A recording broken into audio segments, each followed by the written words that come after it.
আজি ওদালগুৰি মাছমজিয়াত এটা খুব সুবিধা থকা তেনেকৈ 800জন বহিব পৰা তেনেকৈ এটা অডিটৰিয়াম নিৰ্মাণৰ কাৰণে আধাৰশিলা স্থাপন কৰা হ'ল আৰু ই শীততাপ নিয়ন্ত্ৰিত গেলাৰী ছিষ্টেমৰ হ'ব।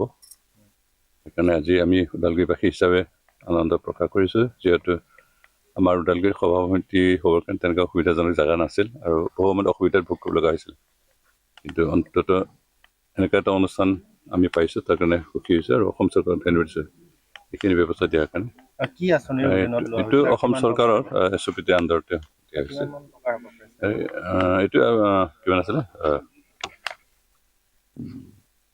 50 নহয় 36 নে 26 তেনেকুৱা 36 crore লাখ নহয় crore। সেইকাৰণে আমি তেনেকুৱা এটা অলপ শকত অংক বাজেটৰ এটা যে আমি অনুষ্ঠান পাইছোঁ, সেইকাৰণে আমি সুখী হৈছোঁ। আৰু আজি নিৰ্মাতাৰ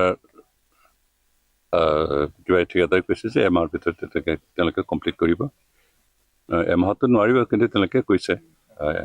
আৰু যিহেতু অৰ্ডাৰ ইতিমধ্যে হ'ল, তেওঁলোকে ইচ্ছা কৰিলে কালি বা পৰহিৰ পৰা আৰম্ভ কৰিব পাৰে, কিন্তু তেওঁলোকে কৈছে এমাহৰ পিছত আৰম্ভ কৰিব, যিমান পাৰে সোনকালে শিকিব। এইটো আমি এনে চৰকাৰী দিয়া কিবা, কিন্তু আমি ইয়াক আমাৰ NDFB এজন শ্বহীদৰ নামত নামাকৰণ কৰি বনাব বিচাৰিছোঁ।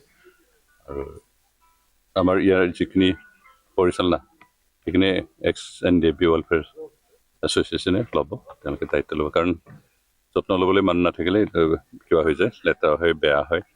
সেইখিনি লেতেৰা তাৰ সমজুৱা অনুষ্ঠান যদি চাফ চিকুণকৈ নাৰাখি যত্ন লয়, তেতিয়াহ'লে বেয়া হৈ যায়। সেইকাৰণে আমি যত্ন ল'বৰ কাৰণে কিছু আমাৰ ex-NDFB ৱেলফেয়াৰ ছ'চাইটিক দায়িত্ব দিছোঁ। স্যাৰ, অন্য এটা প্ৰসংগ সুধিব বিচাৰিছোঁ, যিটো নিৰ্বাচন সমাগত, নিৰ্বাচনত আপোনাৰ আৰু আপোনাৰ দলৰ প্ৰস্তুতি কেনেকুৱা আপোনাৰ সমষ্টিত? নিৰ্বাচনকে আমি সম্পূৰ্ণৰূপে প্ৰস্তুত হৈ আছোঁ। আমি কাম কৰি আছোঁ ৰাইজৰ মাজত। ৰাইজৰ যিখিনি এৰিয়াত মানুহৰ লগত লগ ধৰিছোঁ, কথা পাতিছোঁ, সকলোৱে পজিটিভ মাইণ্ডত আছে আৰু সকলোৱে UPলৈকে চৰকাৰ হোৱাটো বিচাৰে। আপোনাৰ বিৰুদ্ধে এইবাৰ BPFৰ প্ৰাক্তন মন্ত্ৰী দিঘন দৈমাৰী প্ৰতিদ্বন্দ্বিতা কৰিব আৰু BJPৰো এটা ভাল প্ৰাৰ্থী এটা প্ৰক্ষেপ কৰিব বুলি শুনিছোঁ। তেওঁলোকক পৰাভূত কৰি আপুনি পুনৰ জয়ী হোৱাটো নাই, আমাৰ নিৰ্বাচন যোৱাবাৰ BJP আৰু BPFৰ আছিল আৰু তেওঁলোকৰ বিৰুদ্ধে আমি কণ্টেষ্ট কৰিলোঁ। যোৱাবাৰ আমি জিকিছোঁ, এইবাৰ নিশ্চয় জিকিব। কাৰণ যোৱাটো আমি নতুন আছিল, আমাৰ সাংগঠনিক দিশ খুব দুৰ্বল আছিল, তথাপি আমি জিকিলোঁ। এইবাৰ আমাৰ সাংগঠনিক কিবা মজবুত আছে আৰু যোৱা 5টা বছৰত 4টা বছৰত আমি ৰাইজৰ কাৰণে যিখিনি কাম কৰিছোঁ, ৰাইজ যথেষ্ট সন্তুষ্ট হৈছে কাৰণে আমি ৰাইজে আমাক আঁকোৱালি লৈছে আৰু সেইকাৰণে আমাৰ এইবাৰ ফলাফল যোৱাবাৰতকৈ বেছি ভাল হ'ব। তেওঁ যোৱাবাৰ মন্ত্ৰী হৈ থাকোঁতে টকা বল, জনবল, বাহুবল থকা স্বত্বেও তেওঁ হাৰিছে আৰু এইবাৰতো তেওঁ তেনেকৈ 5 বছৰতে তেওঁৰ তেনেকুৱা নাই। টকা আছে অৱশ্যে, তেওঁৰ টকা বহুত আছে, কিন্তু মানুহে অকল টকাৰ লগত বিক্ৰী নহয়। সেইকাৰণে আমাৰ লগত জনসংখ্যা আছে, ৰাইজ আছে, জনসমৰ্থন আছে, সেইকাৰণে আমি জিকাটো একেবাৰে খাটাং।